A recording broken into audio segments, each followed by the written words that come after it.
So chapter 8, our next type of hypothesis test is when we have two sample proportions. So we are comparing two proportions together. So these are going to be independent data sets as well. So since we're comparing two different population proportions here, we are going to look to see that it says that it's random. These are two independent samples. And then, like you remember from before, we have to check to make sure our sample size is big enough. So N times P and N times Q, we need to make sure each one of those is at least greater than or equal to 5.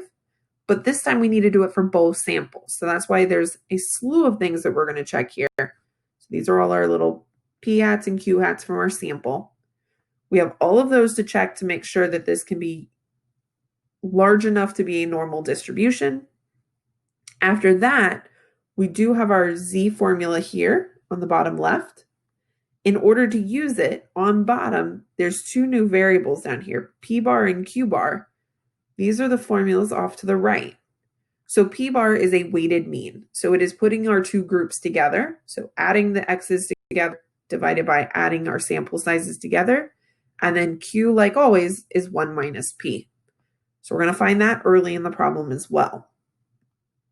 So our steps, we're going to verify our conditions.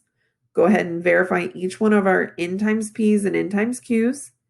Then we're going to find our weighted P and Q, state our ho and ha. We are going to identify our level of significance, find that critical value with inverse norm because we're back to using a Z, make our sketch, find our test statistic, check it on our graph, and write our conclusion. So here's our example. A study of 200 randomly selected occupants in passenger cars and 250 randomly selected occupants in pickup trucks show that 91% of occupants in passenger cars and 83.2% of occupants in pickup trucks wear seatbelts.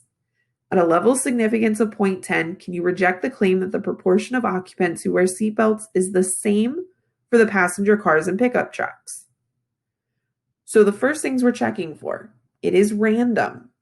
It is independent. We can find that from the situation itself. Passenger cars and pickup trucks are different kinds of vehicles. And this is a proportion problem. You might see the P hats, you might see the percent signs. Either way, this is a proportion. So we're going to need to check to make sure our P and our Q's give us a large enough sample size when we're multiplying by our N's. And then we'll find that weighted P and Q and go from there. So you've got all of your chart that you need in the bottom right-hand corner, as well as our level of significance. And the other thing I want to point out before we change the slide is our symbol for our hypothesis. So we are checking the claim that the proportion is the same. Same meaning our equal sign, which we will put in our HO when we go to write it. So again, first thing we're going to do is N times P, N times Q for each one of our samples.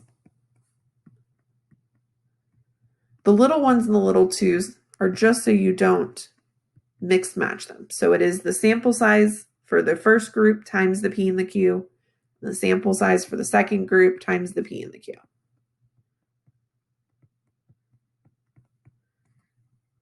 So our first sample size was 200, and our first proportion was 0.910. So keep in mind, in order to find Q, I'm going to put it up top, Q is then 1 minus that 0.910. So in this case, it's 0.090.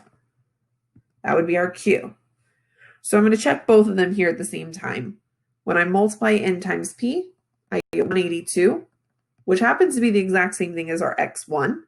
Sometimes the problem will give you X1, sometimes it doesn't, so we always still check. And then N times Q, we get 18. Also greater than or equal to 5, so we're good here. Now we check our second group, which our sample size was 250, times our proportion 0.832. To find their Q, it's 1 minus that 0.832 in order to get 0.168. So again, N times P does find you your X value. It is bigger than 5. N times Q, also bigger than 5. So we have met all of our conditions. Now, while we're here and we're talking about X's, let's go ahead and find P bar. So it is taking both of your X's and adding them together. So instead of thinking of it as two separate groups, we want to know the total number of people who wear their seatbelt out of the total number of people that we talk to. So when we add on top, we get 390 over 450, and we divide it, we get 0.8667. To find Q bar, we're going to just subtract 1 minus that number. We get 0.1333. Now we're ready to get started here. So I'm going to flip to the next slide so we have a little bit more space. HOHA. Because we're dealing with proportions, we've got P1 and P2. The same means equals, so that is our claim, our HO. Not equals is our complement in HA. 0.10 is our alpha. So that not equals for HA is giving us our shaded in both tails. Inverse norm of 0.05 because we are cutting alpha in half because of the two tails. And again, because of the two tails, we want both the positive and the negative of this critical value. So we get 1.6449, negative on the left, positive on the right. Those are our two rejection regions. And then fail to reject in the middle. Our formula, Z equals the difference of our sample P's minus our population P's.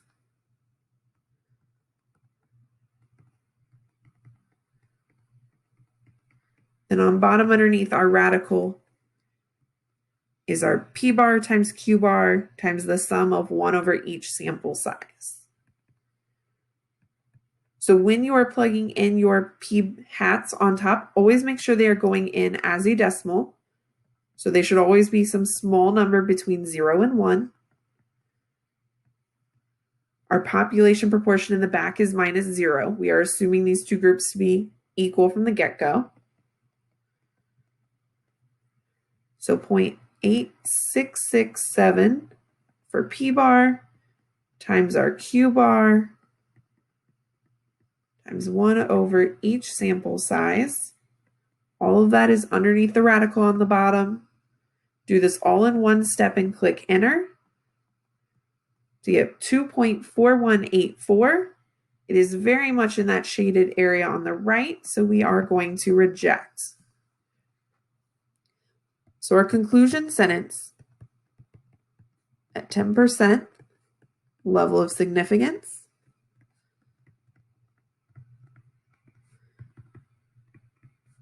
There is, that's coming from reject, there is enough evidence to reject the claim that's coming from your claim being HO. Those are two separate blanks, so they have nothing to do with each other.